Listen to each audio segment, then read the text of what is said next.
All right, so I definitely put way too much content into my abstract, so I'm just going to chop some off at the end. But I'm going to give a little bit of a survey, talk about some of the other runtimes that people have come up with, runtime/programming models for quantum chemistry, and I won't actually attempt to characterize Charm++. I'll just tell you about the other ones, and you guys can do the math in your head because you know Charm++ better than I do. And this is joint work. Jim Dinan and I just worked together on about everything. He didn't actually know the slide, didn't do anything with the slides, but I've learned a lot from him over the years. And then Edgar Solomonic and Devin Matthews are the DOE CSGF fellows who actually do all the work, which you'll see later with the CTF project, which is Edgar is doing computer science. You guys probably, some of you know Edgar, and Devin is a chemist at the University of Texas. So this is my abstract. Just brief overview, computational chemistry is sort of, I've been sorted into three categories. There's classical MD, where you have empirical potentials, and you just use Newton's law. You have quantum molecular dynamics based upon density functional theory. This comes in different flavors. And then you have quantum chemistry with wave functions. And so I put the italics and the bold on there that the difference in the computation has to do with whether or not you're doing classical or quantum physics, and then whether or not you're storing a density, which is sort of a real space, size extensive type object that is proportional to your system, versus a wave function, which, as some of you may know, has potentially exponential complexity, or at least very high dimensional tensorial type structure. So you guys might recognize this. This is the audience where I don't have to explain NAMD and the amazing things that it does. These are very wide, loose estimates for what these codes do. They're meant to be order of magnitude, not highly accurate. So it's 100,000 to a million atoms is standard. You do nanoseconds a day. The scaling is relatively in the number of atoms, and the math is n-body. You have the long-range electrostatics, which is the nasty part. That's where the all comes from. But you're just solving Newton's laws. F equals ma. N-body here looks to within a whole bunch of different constants like n-body in outer space, and anything else that's n-body. So if you go to Carr-Parnell or ab initio molecular dynamics, you're now getting your forces from this single particle effective Schrodinger equation, and all of a sudden, wow, you just lost a whole lot of length scale in the size of system. You're now on 10 or 100 to 1,000 atoms. People have shown some very large numbers of atoms more recently that I'm not sure I mathematically buy into that yet. But it's probably not the same by at least a couple orders of magnitude. And then you're now at picoseconds a day instead of nanoseconds a day because you're taking shorter time steps, and they're much more expensive. I believe Eric Balaska gave a talk at SciDac a couple years ago where he said his goal was to do a time step with DFT molecular dynamics once a second. So you guys, I think, want to be obviously much faster than once a second. But of course, the reason Eric can only really strive for one time step a second is he has to do a very large FFT and a dense eigensolve and a whole bunch of dense linear algebra, which is, there's really just no magic. You can't make dense eigensolve cheap. You can cheat by eliminating it and using some other math. But this is sort of the basic kernels that go on in this code, and one of the biggest software implementations is François G's QBox, which some of you may be familiar with, and it won a Gordon Bell Prize a couple years ago. And then there's the world that I work in, which is wave function theory, and all of a sudden, now you can actually count the atoms if you stare at this long enough. We have yet to cross the 100 atom threshold. Maybe Carol Kowalski has done it now. I haven't talked to him in the last couple of weeks. But order dozens of atoms, and the time stepping is sort of is really hilarious, that notion, because we do one iteration in our solver.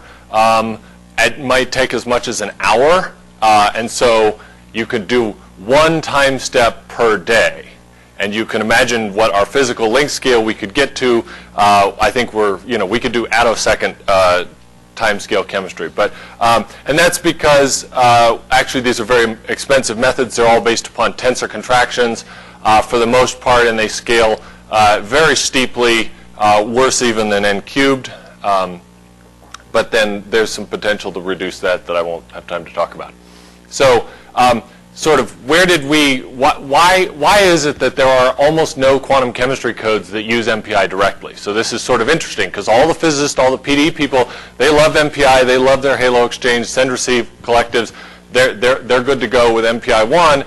And you look across the spectrum of all the parallel quantum chemistry codes, and they're all using global arrays or a cheap knockoff of global arrays or MPI in such a way that is exactly equivalent to what global arrays does under the hood.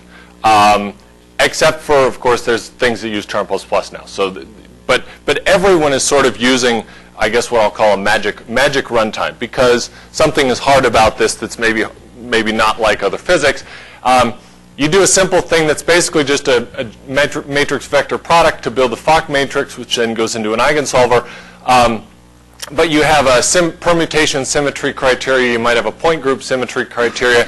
Then you have a dynamic load balancer, and then you have a Schwarz screening criteria, which just basically is an upper bound on the matrix element that you want to screen it out, and you can rearrange where you put the dynamic load balancer depending on the granularity you want and how efficient your load balancer is. But you basically get a lot of irregularity out of this. It's not, I mean, back in the day they would do this with basically dense linear algebra out of core matrix vector product, and then they went to direct algorithms.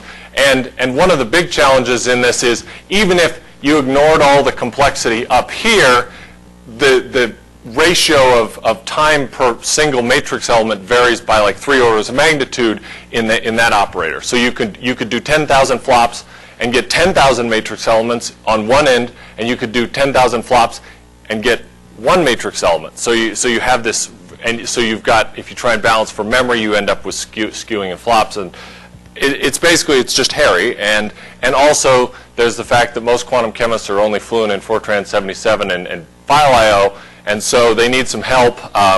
There's actually a code I won't even identify the university it came from because it would embarrass the people in California. But they recently upgraded their code from communicating via files to MPI, like 2 years ago, and this was a huge accomplishment for some physicists. Anyway, so the SCF iteration, you build that Fock matrix using that algorithm, you solve the generalized eigenvalue problem, you go around, and people use replicated algorithms for this. In the most part, NWChem supports both.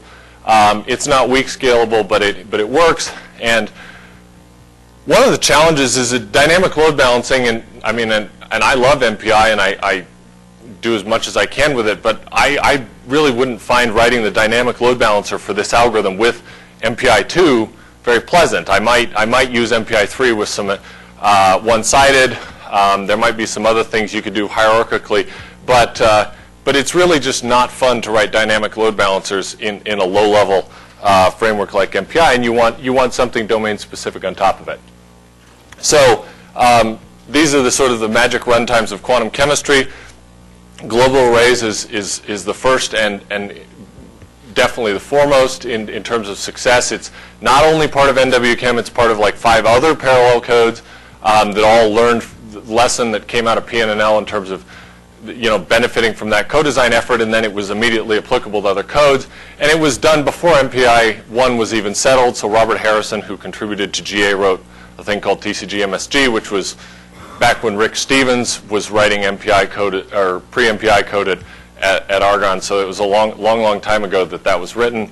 And it was co-designed with NWChem from the beginning, and then RMC came out of that later in response to sort of desire to do more interesting things outside of NWChem.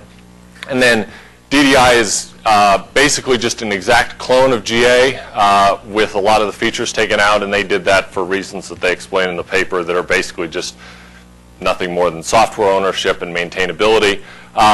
One of the things that I guess there's a panel where I get to say this again, but Robert Harrison has actually said that one of the most powerful aspects of GA is the wrapper to scale-pack, because scale-pack is just utterly impossible to use without beating your head against the wall for a while. And the fact that GA can give you scale-pack magic and the data structure abstraction associated with it is a really actually quite a compelling reason to use GA. People ask me about scale-pack, and I just say, don't do that. Just call GA, and then when you want to run on a supercomputer, just link against scale-pack and hide the pain from yourself.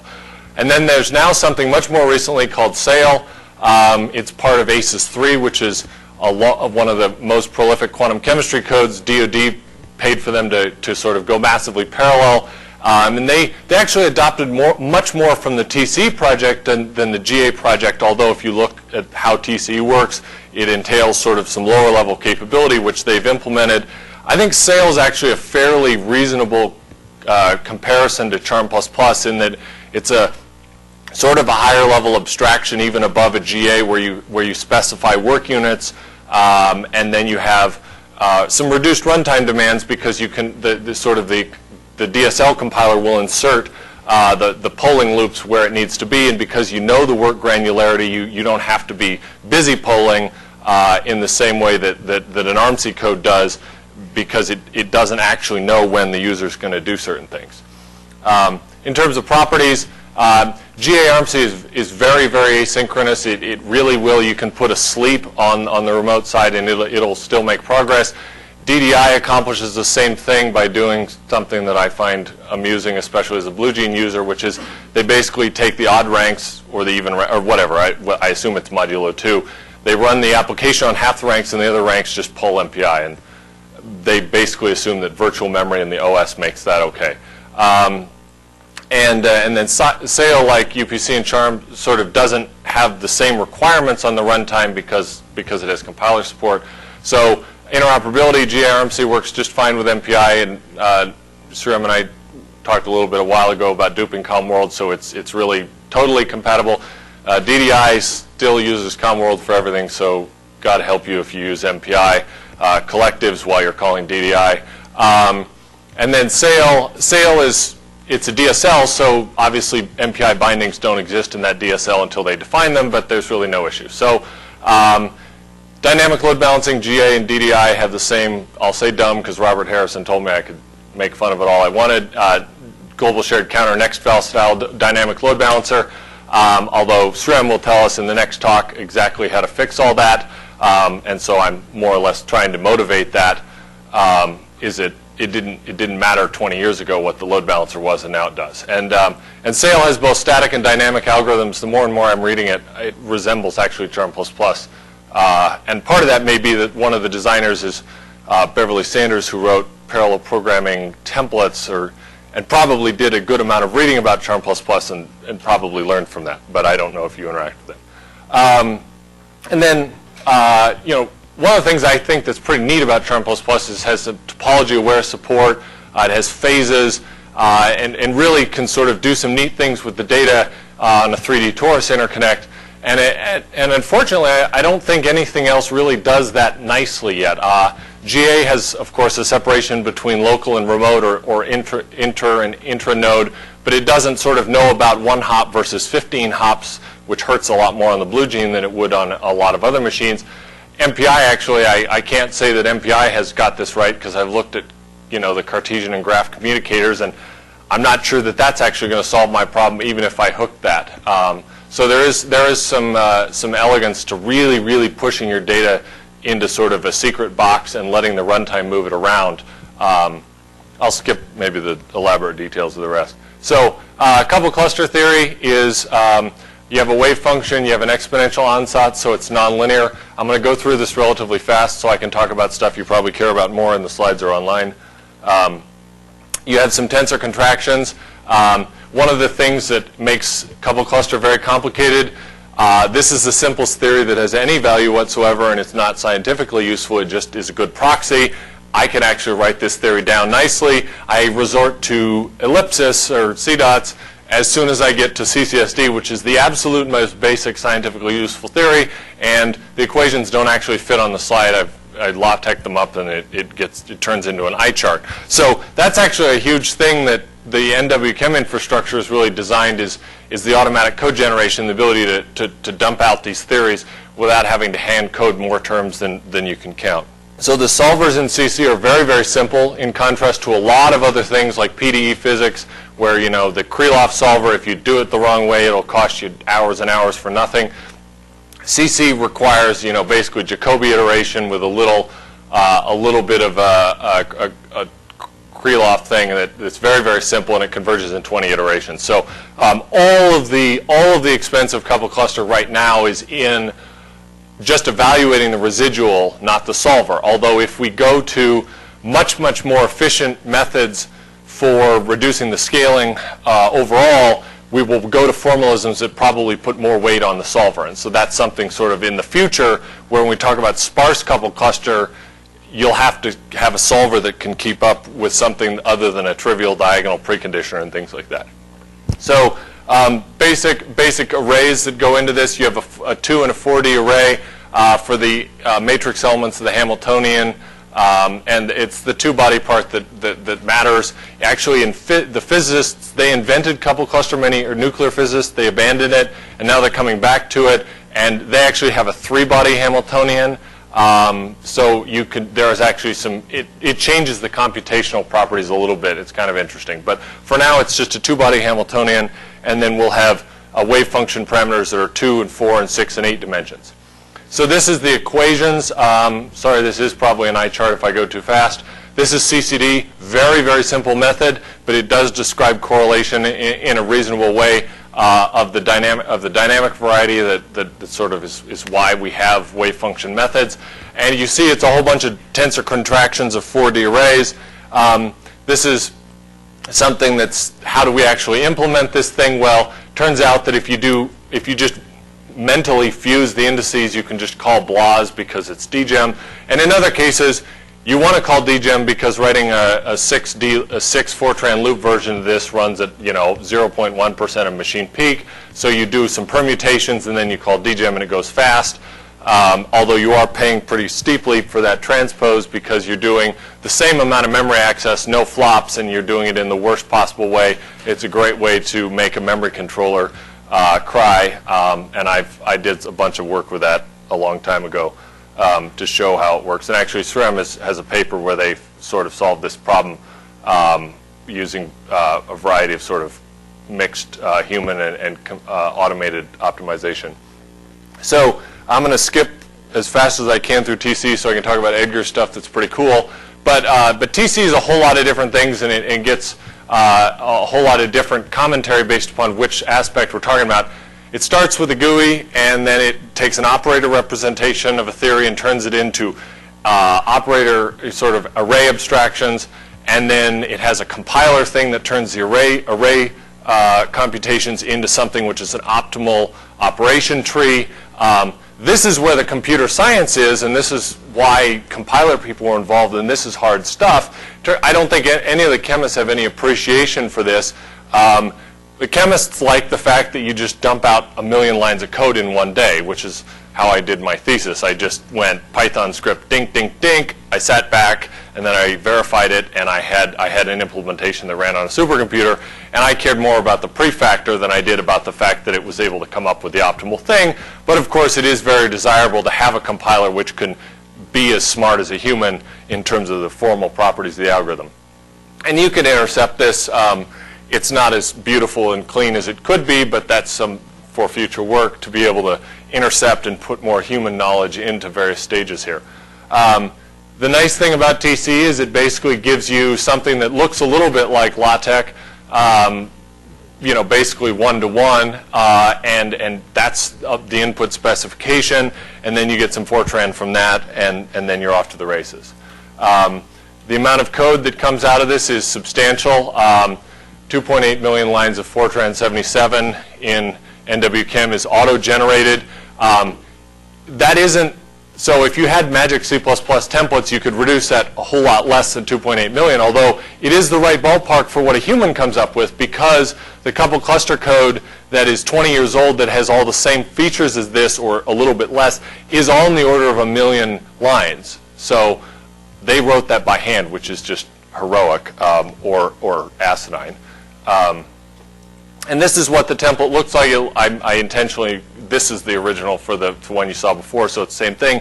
You loop over all the blocks, you have a dynamic load balancer, and then you do the block computation, you fetch it from remote memory, from global arrays, you permute the indices so they line up, you do the contraction, you finish off a block, and then you go fire it off to global memory again. Can I ask a question? Yeah. The dynamic load balancer is deep inside the loops. I don't understand No, it's not. It's deep. It's inside the tile loops, but the tile computation is dgem on a 1,000 by 1,000 matrix. That takes about a second. So the fact that it's a global shared counter on an x86 Cray, on a COTS or a Cray machine is fine. So on the Blue Gene, this really hurts me, and the number we'll see. But the reason for load balancing is the variation in at least one reason is the variation in T. Well, so it's first of all, it's the symmetry criteria that you have these you have triangle tensors, but also the block size isn't perfect. So you can make, for benchmarking purposes, we can come up with a chemistry, a molecule which is tiling is all perfectly even, but there are some tile sizes which don't work physically, and also you play the game with, you want to get bigger tiles for dgem, smaller tiles to fit into cache for transpose, and you also can't blow up your local memory. So it's sort of, these are all, you want to tune these.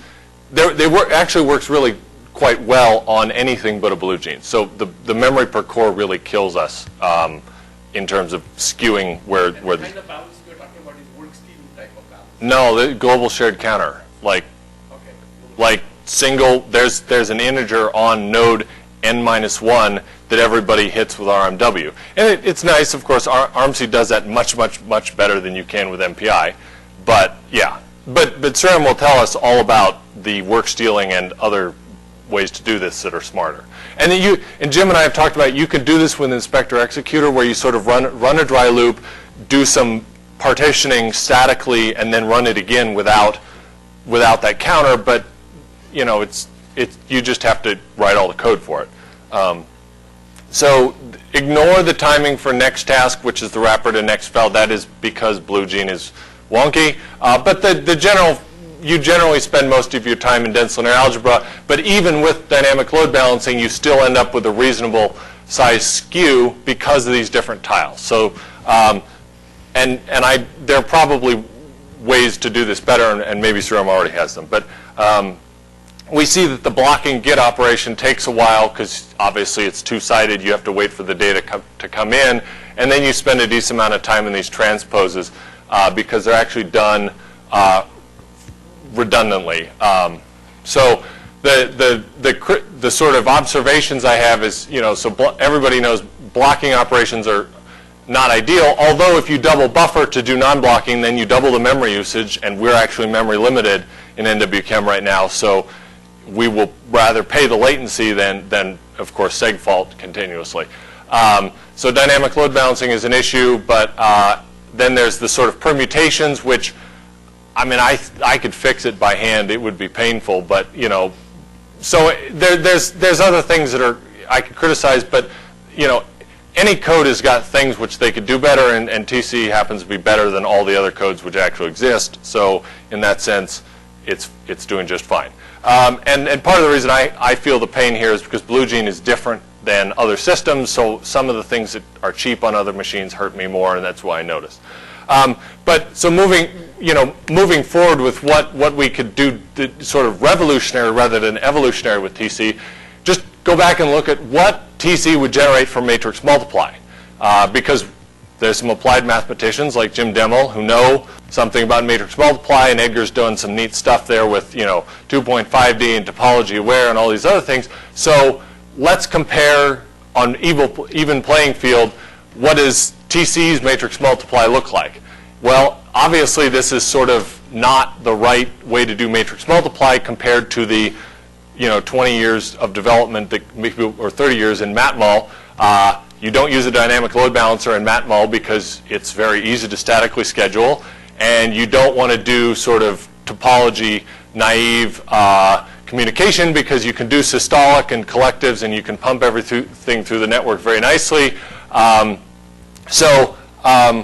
Clearly this is not the best way to do it, but nobody has really done anything with this until now. So what I had this hypothesis a couple years ago is, can we actually use the state-of-the-art in dense linear algebra and combine it with what we want to do with TCE? So TCE is of doing tensor contractions as permute and matmul.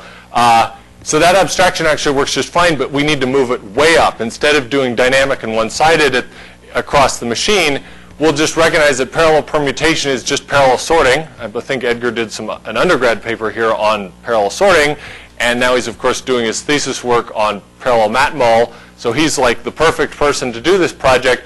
But in any case, these are totally solved problems. I mean, I think computer science would say parallel sorting and parallel matmul do not require a substantial amount of research to get a reasonable solution. So we want to sort of leverage as much of that as possible. And we're not actually in any way throwing out TC.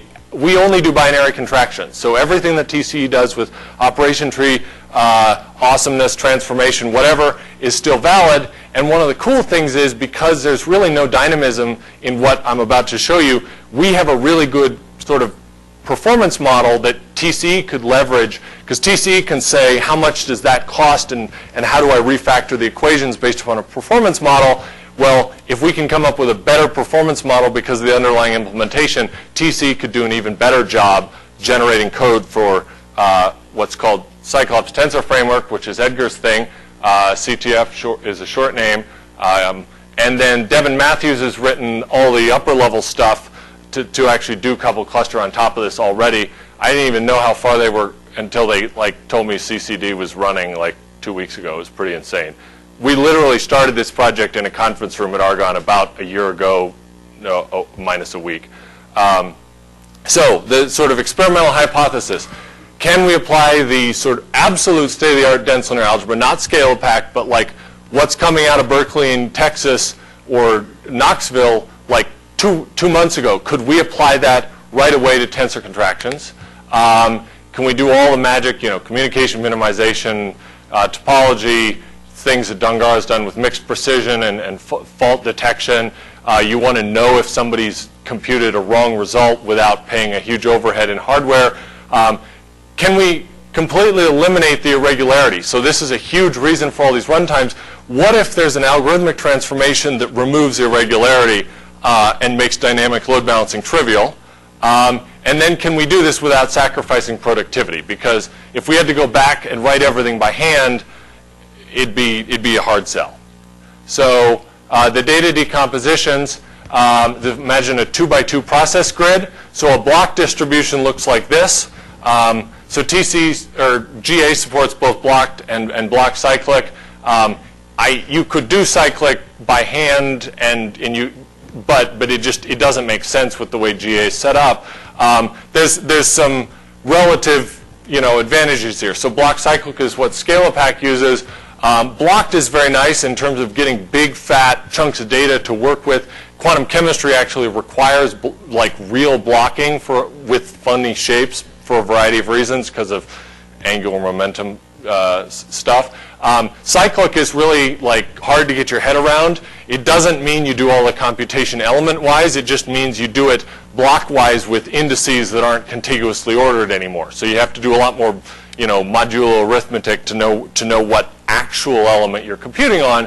But you can use the same algorithms in some sense. So the way to think about the sort of load balancing question. So when you do a blocked layout, you basically end up with a triangle of squares. So TCE will do the blocks and then impose the symmetry at the block level. And obviously TCE throws out all the red stuff where it's a true zero block.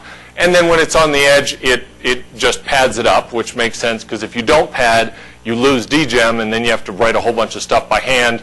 But then block cyclic looks like this. So you have it's probably about the same amount of red, but you still have a load imbalance because you have 3 times the data here as you do here.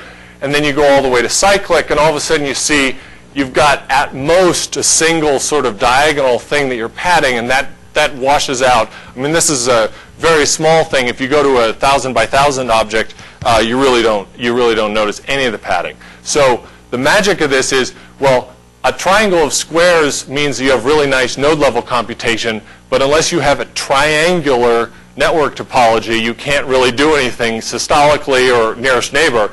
Whereas if you have a n-dimensional array or ND torus, of data decomposition, but then you have all these triangles within a node, you now can map beautifully, for example, to a 5D or 6D torus like BGQ or the K machine, but you now have a triangle computation on the node. So that's actually the challenge right now that we're dealing with, is how do we compute triangles quickly.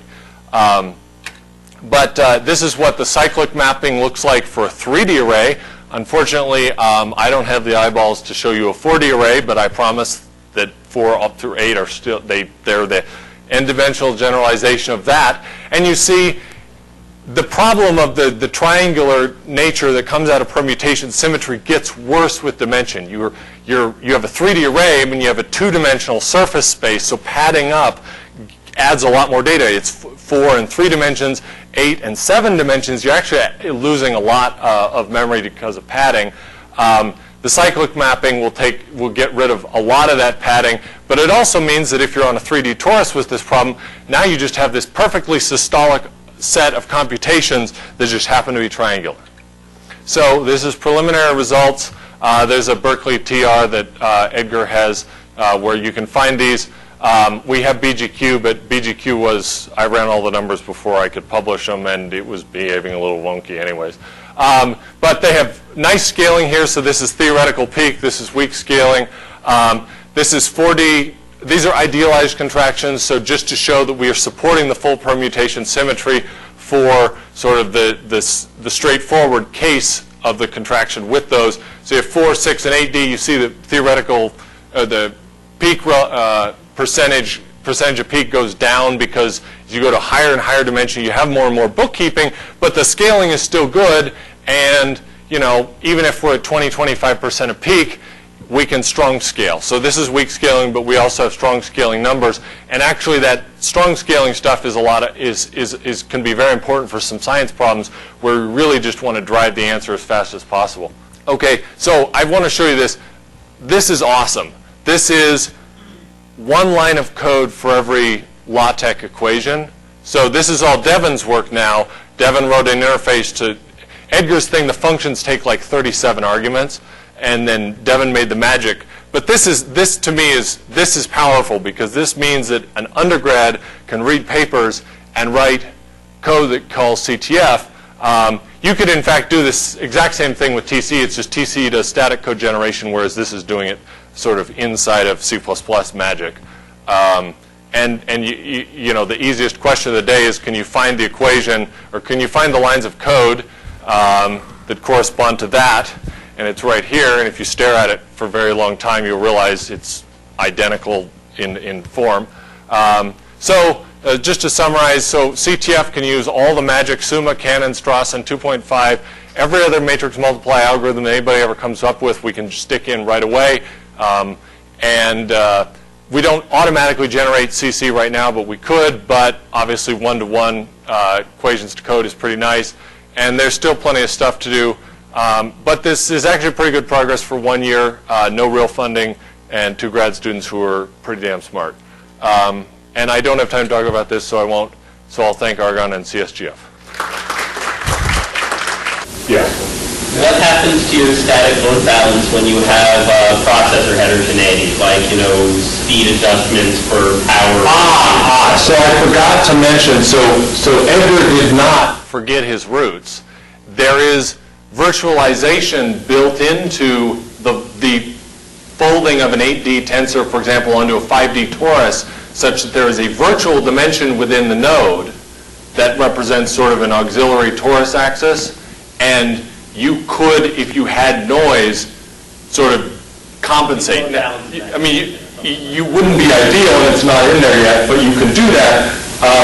The other one is, this is really great for the blue gene, which has very few faults and has a lot of other features. You don't have to use the specific, any algorithm that's good for matrix multiply is good here. So if you come up with the best term plus implementation of parallel sorting and matrix multiply that can handle all the jitter in the world, well then that's automatically compatible with this. So we just are taking this path of least resistance for the system that we have. And I think that this approach is readily customizable. And the other natural question to ask is about, well, what if it's not fully dense and you have funky sparsity come into play, and that's sort of an area of discussion. I can't really say much yet, but we do think that we can encapsulate certain types of structured sparsity within this cyclic framework without dirtying any of the water of the static load balance. But there's nothing wrong with mild dynamic load balancing. It's just really, really dynamic load balancing that's expensive.